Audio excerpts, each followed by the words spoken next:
Parte 5. Artigo 17. 1. Com o fim de examinar os progressos alcançados na aplicação dessa Convenção, será estabelecido um comitê sobre eliminação da discriminação contra a mulher, doravante denominado o Comitê, composto no momento da entrada em vigor da Convenção, de 18 e após sua ratificação ou adesão pelo 35º Estado-parte, de 23 peritos de grande prestígio moral e de competência na área abarcada pela Convenção. Os peritos serão eleitos pelos Estados-partes entre seus nacionais e exercerão suas funções a título pessoal. Será levada em conta uma repartição geográfica equitativa e a representação das formas diversas de civilização, assim como dos principais sistemas jurídicos. 2. Os membros do comitê serão eleitos em escrutínio secreto de uma lista de pessoas indicadas pelos Estados-partes. Cada um dos Estados-partes poderá indicar uma pessoa entre seus próprios nacionais. 3. A eleição inicial realizar-se-á 6 meses após a data da entrada em vigor desta Convenção. Pelo menos 3 meses antes da data de cada eleição, o secretário-geral das Nações Unidas dirigirá uma carta aos Estados-partes, convidando-os a apresentar suas candidaturas, no prazo de 2 meses. O secretário-geral preparará uma lista, por ordem alfabética, de todos os candidatos assim apresentados, com a indicação dos Estados-partes, que os tenham apresentado, e comunicar-lá-á aos Estados-partes. 4. Os membros do comitê serão eleitos durante uma reunião dos Estados-partes, convocado pelo secretário-geral na sede das Nações Unidas.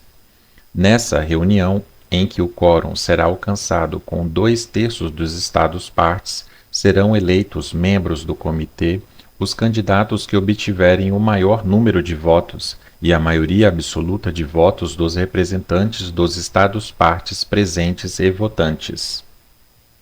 5. Os membros do comitê serão eleitos para um mandato de 4 anos. Entretanto, o mandato de 9 dos membros eleitos na primeira eleição expirará ao fim de 2 anos. Imediatamente após a primeira eleição, os nomes desses 9 membros serão escolhidos, por sorteio, pelo presidente do comitê. 6. A eleição dos 5 membros adicionais do comitê realizar-se-á em conformidade com o disposto nos parágrafos 2, 3 e 4 deste artigo, após o depósito do 35º instrumento de ratificação ou adesão. O mandato de 2 dos membros adicionais eleitos nessa ocasião, cujos nomes serão escolhidos por sorteio pelo presidente do comitê, expirará ao fim de 2 anos. 7. Para preencher as vagas fortuitas, o Estado-parte cujo perito tenha deixado de exercer suas funções de membro do comitê nomeará outro perito entre seus nacionais, sob reserva da aprovação do comitê. 8. Os membros do comitê, mediante aprovação da Assembleia Geral, receberão remuneração dos recursos das Nações Unidas, na forma e condições que a Assembleia Geral decidir, tendo em vista a importância das funções do comitê. 9. O secretário-geral das Nações Unidas proporcionará o pessoal e os serviços necessários para o desempenho eficaz das funções do comitê em conformidade com esta convenção. Artigo 18. 1. Os Estados-partes comprometem-se a submeter ao secretário-geral das Nações Unidas, para o exame do comitê, um relatório sobre as medidas legislativas, judiciárias, administrativas ou outras que adotarem para tornarem efetivas as disposições desta convenção, e sobre os progressos alcançados a esse respeito. A. No prazo de 1 ano a partir da entrada em vigor da convenção para o Estado interessado, e b. Posteriormente, pelo menos cada 4 anos e toda vez que o comitê a solicitar.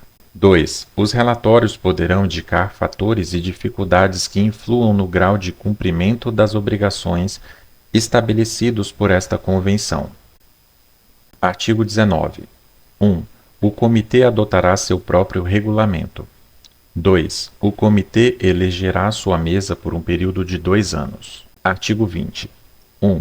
O comitê se reunirá normalmente todos os anos por um período não superior a 2 semanas para examinar os relatórios que lhe sejam submetidos em conformidade com o artigo 18 desta Convenção. 2. As reuniões do comitê realizar-se-ão normalmente na sede das Nações Unidas ou em qualquer outro lugar que o comitê determine. Artigo 21. 1.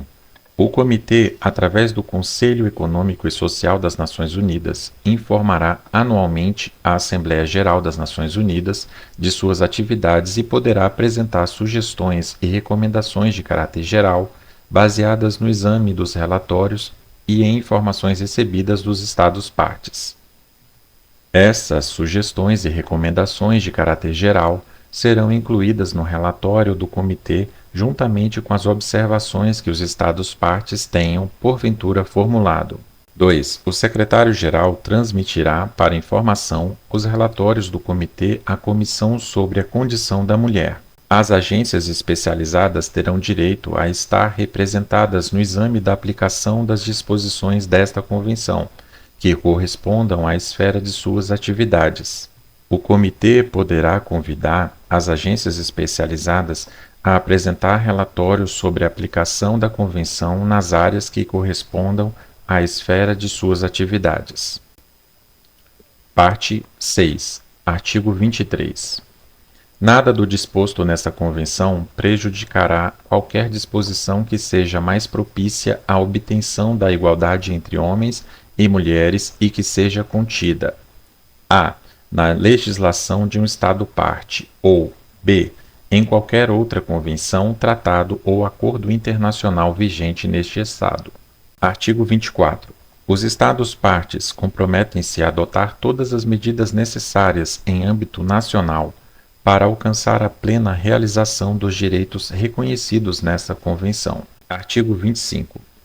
1. Esta Convenção estará aberta à assinatura de todos os Estados. 2. O Secretário-Geral das Nações Unidas fica designado depositário desta Convenção. 3. Esta Convenção está sujeita à ratificação. Os instrumentos de ratificação serão depositados junto ao Secretário-Geral das Nações Unidas. 4. Esta Convenção estará aberta à adesão de todos os Estados. A adesão efetuar-se-á através do depósito de um instrumento de adesão junto ao Secretário-Geral das Nações Unidas. Artigo 26. 1. Qualquer Estado-parte poderá, em qualquer momento, formular pedido de revisão desta Convenção, mediante notificação escrita dirigida ao Secretário-Geral das Nações Unidas. 2. A Assembleia Geral das Nações Unidas decidirá sobre as medidas a serem tomadas, se for o caso, com respeito a esse pedido. Artigo 27. 1. Esta Convenção entrará em vigor no 30º dia a partir da data do depósito do 20º instrumento de ratificação ou adesão junto ao Secretário-Geral das Nações Unidas. 2. Para cada Estado que ratificar a presente Convenção ou a ela aderir após o depósito do 20º instrumento de ratificação ou adesão, a Convenção entrará em vigor no 30º dia após o depósito de seu instrumento de ratificação ou adesão. Artigo 28. 1. O Secretário-Geral das Nações Unidas receberá e enviará a todos os Estados o texto das reservas feitas pelos Estados no momento da ratificação ou adesão. 2. Não será permitida uma reserva incompatível com o objeto e o propósito dessa Convenção. 3. As reservas poderão ser retiradas a qualquer momento por uma notificação endereçada com esse objetivo ao Secretário-Geral das Nações Unidas, que informará a todos os Estados a esse respeito. A notificação surtirá efeito na data do seu recebimento. Artigo 29. 1. Qualquer controvérsia entre dois ou mais Estados-partes relativa à interpretação ou aplicação desta Convenção e que não for resolvida por negociações será, a pedido de qualquer das partes e na controvérsia, submetida à arbitragem. Se no prazo de 6 meses a partir da data do pedido de arbitragem as partes não acordarem sobre a forma da arbitragem, qualquer das partes poderá submeter a controvérsia à Corte Internacional de Justiça, mediante pedido em conformidade com o estado da Corte. 2.